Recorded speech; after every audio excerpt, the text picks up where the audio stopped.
Course 5, it's about the impact service delivery has on sales.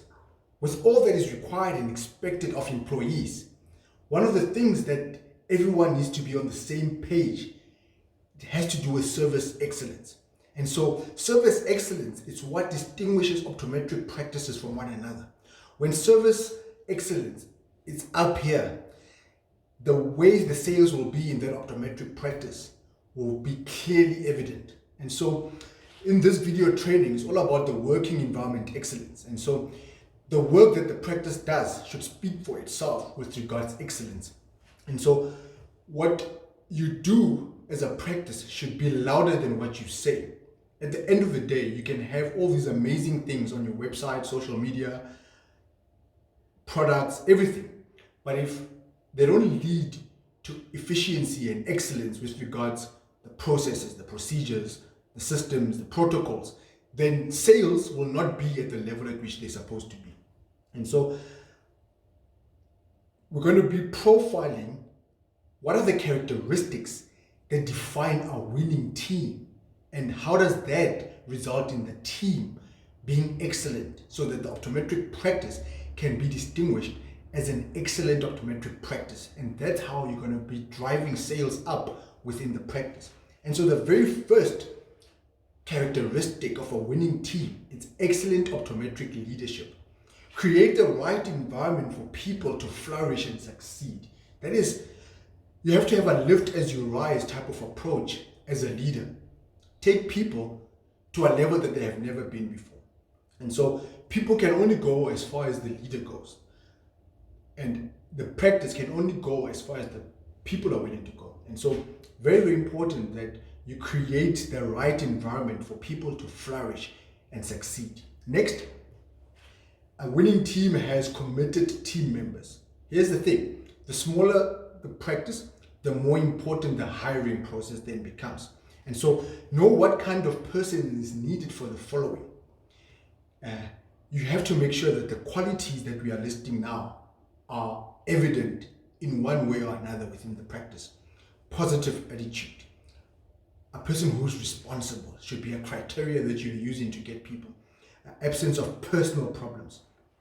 Resilience, creativity, high energy levels, personal growth, integrity, enthusiasm, mental power, mental strength, it's very, very important, good self-image, people skills, track record from their previous working experience, flexibility, great desire that they have, self-discipline, which is an important one, intuitive individuals, people that see the big picture, people that have a great sense of humor, people that display leadership ability or leadership characteristics. And so what we have noticed as a business is that a lot of optometry practices go for cheap labor without doing the necessary due diligence on the character components of those individuals in terms of how they fit or how they will fit within the optometric practice. So it's very, very important that you understand the kind of people that your optometric practice needs in order for you to be in a position where you're bringing out the best out of people, the environment is bringing out the best out of people, so that they then bring out the best out of the business or produce the best from the business. Very, very important. And so next, remember this is still part of committed team members. So the first one was know what kind of person or people are needed by the practice. The second component under committed team members that has to do with the characteristics that winning teams have is the following. Know what the job requires beforehand. So what do we mean by this? Type of team members, right? An upfront individual or a behind the scenes type of person? Do you want a generalist or a specialist in what they do? Do you want a producer or a maintainer? You want people that come in and produce stuff, or do you want people that come and maintain whatever it is that the practice has already set? Do you want a people person or a paper person? A leader or a supporter? You can't have a team of leaders, by the way, because there will be clash of personalities.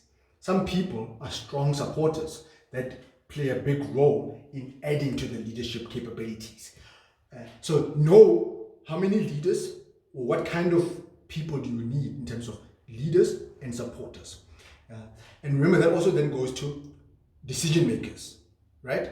And so, do you want a general thinker or an abstract thinker? Do you want a team player type of person or a person who's more of an individual? And do you want a person who's going to have short-term commitments or long-term commitment? That's know the type of job requirement beforehand with regards commitment regarding team member selection or criteria regarding to winning team. The third component, still under committed team members, is you need to do the people test. Always do the people test with everyone. And what is the people test all about? Well, characteristics, for example, that you need to be aware of. Firstly, personality. And so the objective there, do a DISC analysis of everyone. Know who's who pertaining to the personality characteristics that each and every single one of the people on your team or in the practice has or displays, which is a strong point or a weak point.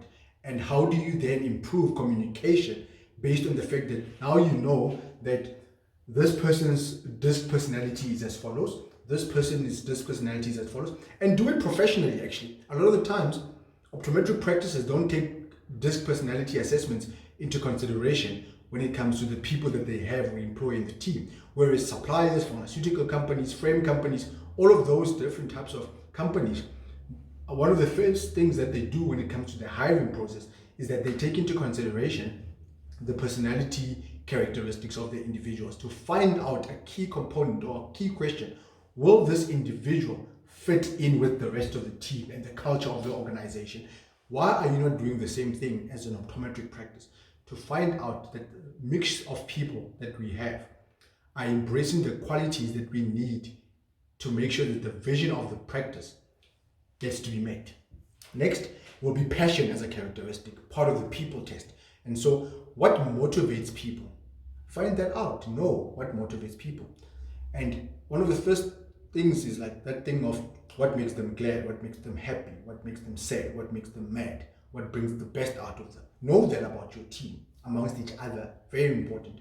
It helps with regards making sure that you've got committed team members on the team. Next, the potential. So basically the characteristics of the people test has to do with the 4 P's.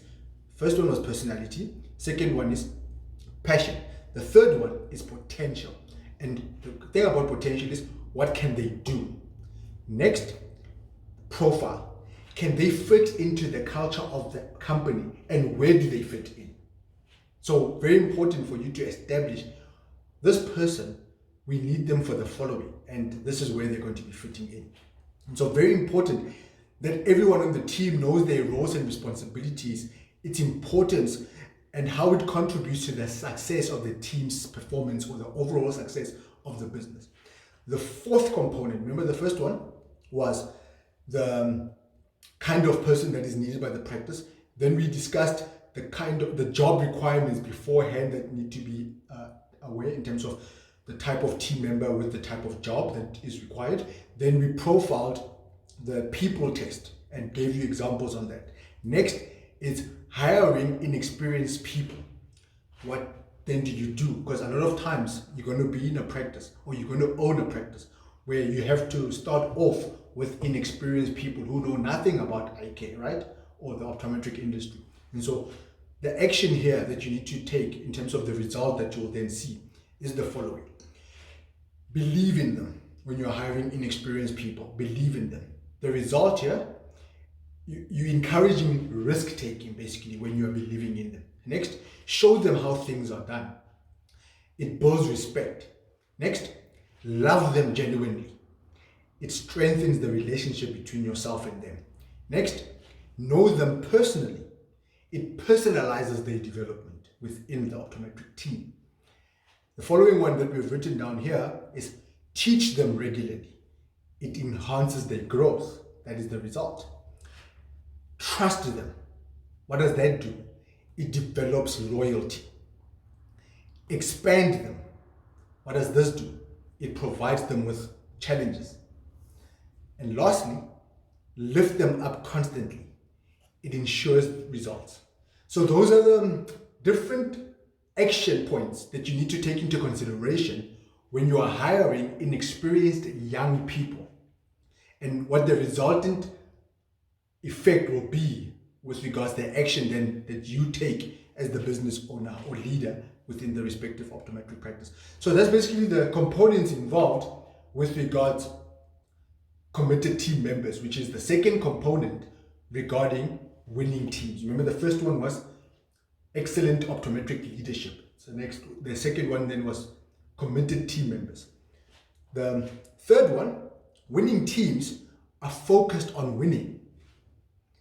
Plan A, win. Plan B, stay winning. Every person stays focused on the vision at all times. They always set high goals to work towards, very important.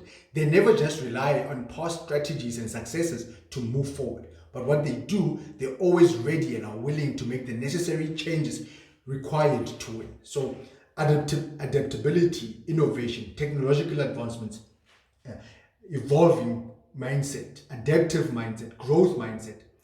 Those are the characteristics that pertain to winning with regards to winning optometric teams. That's what you need. People that are focused on winning. How can we do what we do better? What do we need to unlearn? What do we need to learn? What are the new ways of doing things versus the old ways that we have been doing things? Next quality, winning teams are success orientated. When the leader grows, the team grows and the business grows as well. The leader goes as far as he or she is willing to be stretched by the vision that they have. The team only go as far or only grows as far as the leader is willing to go. And the business will only grow as far as the people are willing to go. Always remember that. That is a characteristic with regards being success orientated that a winning team needs to have. Next, high morale. This is now point number 5. High morale. High morale in a team helps the team perform at its best and allows the team to create its own circumstances. Very, very critical for you to understand. There's actually a great example that an author gives. I think it's John Maxwell. He gives an example of what high morale in an organization does. And he says the following about high morale. And I'll give you a breakdown of this abstract that I just got from his work. And he says, high morale in an organization is the great exaggerator. He says that everything seems good as a result. Number 2, high morale is the great elevator. Performance, commitment, and confidence increase all the time. Thirdly, is the great energizer. Energy, enthusiasm, and momentum build up and start to increase. Fourth, it's the great eliminator.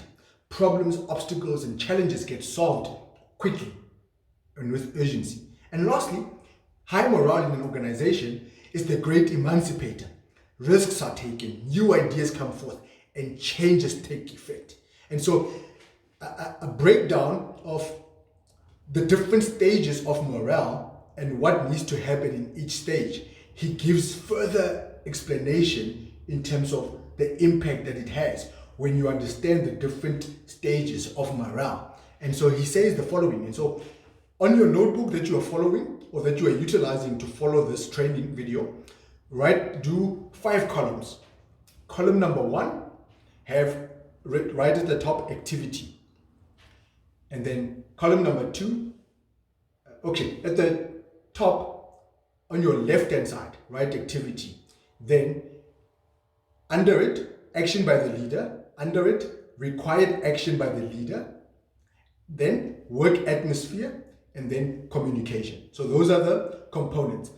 Activity as the heading, then the next one will be action by the leader, then required action by the leader, then work atmosphere, and then lastly, communication.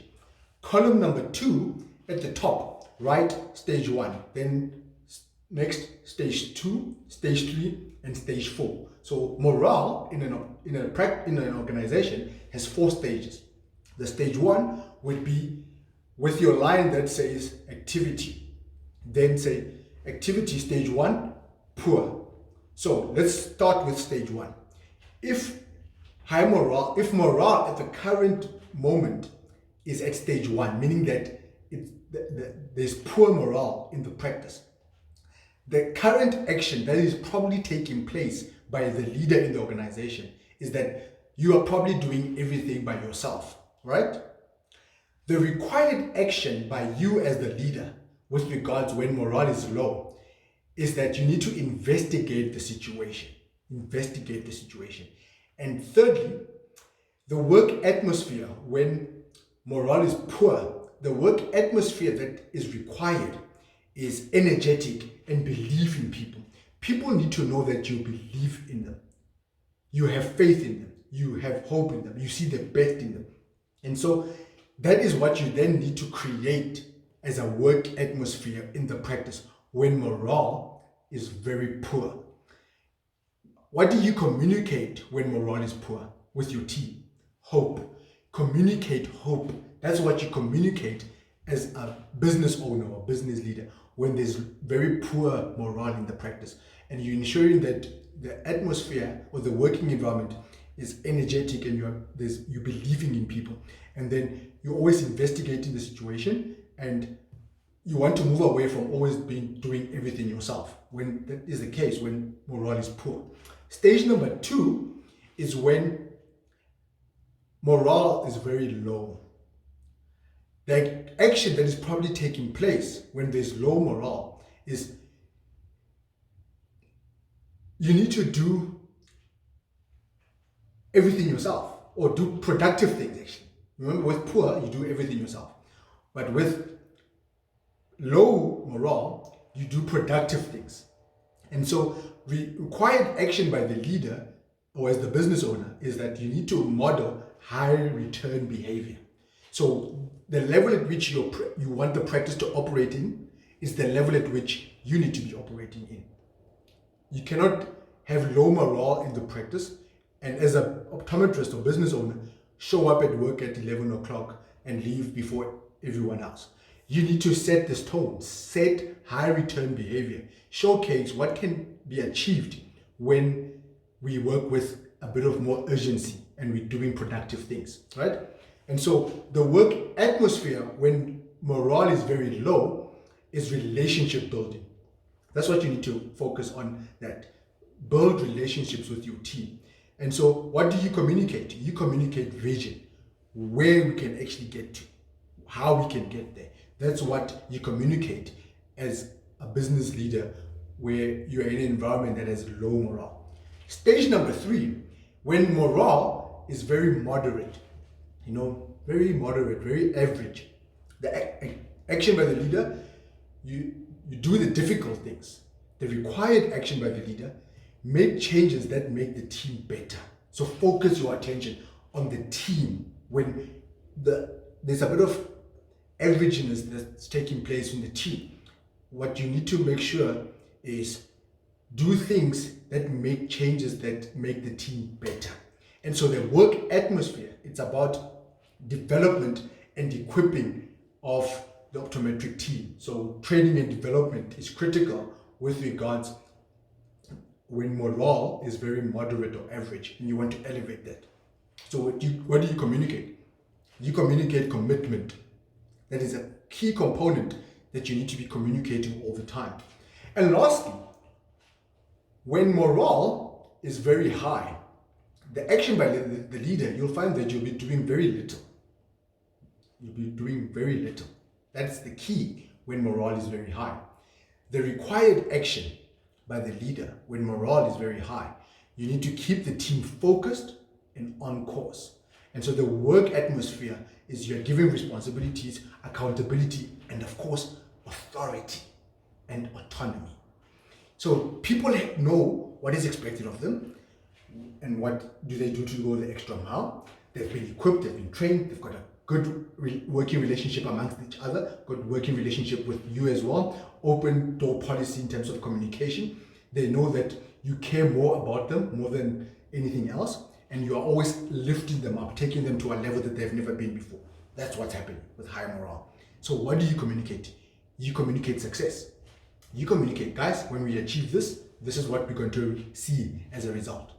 So those were basically the 4 stages of morale that John Maxwell explains in terms of having a clear understanding of what is taking place within your organization or within your optometric practice. And so the highest return of investment for a company is brought about by high levels of teamwork. Victor Hugo is quoted saying, "No army can withstand the strength of a team whose idea has come." That simply means when a team functions together as a unit, nothing can stop or limit their growth potential and that of the organization. A team that functions together, grows together, and multiplies the organization's effectiveness to the highest possible level. It is better to have a great team with a weak vision than to have a great vision with a weak team. And so that means the size of the vision determines the size of the team required. Nothing fruitful can ever come from having a great vision with a weak team or a bad team. And so those are the characteristics of a winning team. And so lastly, to close off this video training, we highlight here, we say that a team that exhibits teamwork has the following qualities driving them. Firstly, they care deeply for one another in every way possible. They know exactly what is important and prioritizes activities accordingly. They communicate effectively with one another on every possible level. They bring out the best out of each other regularly.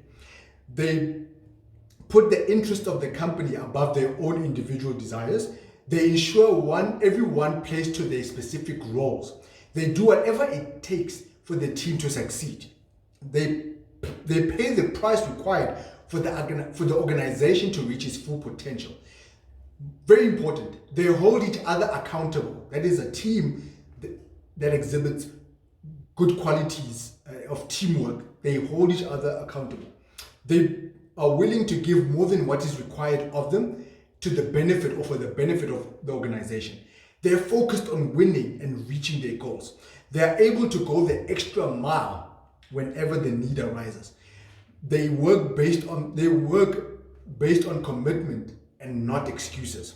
They set high standards to operate on. They fully support the leadership. They are always improving themselves. They fully understand when they succeed, the organization succeeds. And they are motivated and encouraging one another at all times. And lastly, they have shared values that define the team's identity and that of the organization. And so, how then can you go about ensuring that you can actually ensure that teamwork is at its place or at play or at its best within the organization? It's very, very simple. Skills transfer is a critical component that is required within the organization.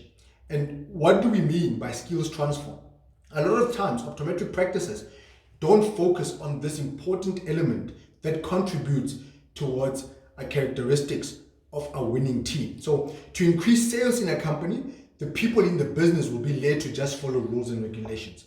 To multiply a business and cause massive growth to take place, the people in the business need to be led to lead. Very important for you to understand.